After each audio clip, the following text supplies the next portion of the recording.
అమ్మకి మాకు బీరువా నిండా రంగురంగుల చీరలు బట్టలు. నాన్న బట్టలకు దండెం కూడా నిండదు. తనని తాను పట్టించుకోవడం రాని నాన్న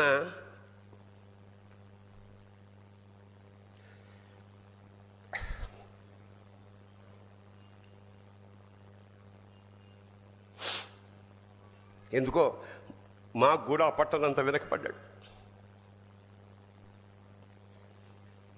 అమ్మకి అన్నో కొన్నో బంగారు నగలు, నాన్నకి బంగారం అంచున్న పట్టు పంచి ఒకటే. కుటుంబం కోసం ఎంత చేసినా తగిన గుర్తింపు తెచ్చుకోవడంలో నాన్న ఎందుకో పాపం బాగా వెనకబడ్డాడు. పిల్లల ఫీజులు ఖర్చులు ఉన్నాయి. ఎప్పుడప్పుడు ఈసారి పండక్కి చీర కొనొద్దంది అమ్మ. ఇష్టమైన కూర అని చెప్పి పిల్లలు మొత్తం తినేస్తే ఆ పూటకి పచ్చడి మెతుకులతోనే ఇష్టంగా తినే నాన్న. ఇద్దరి ప్రేమ ఒకటే అయినా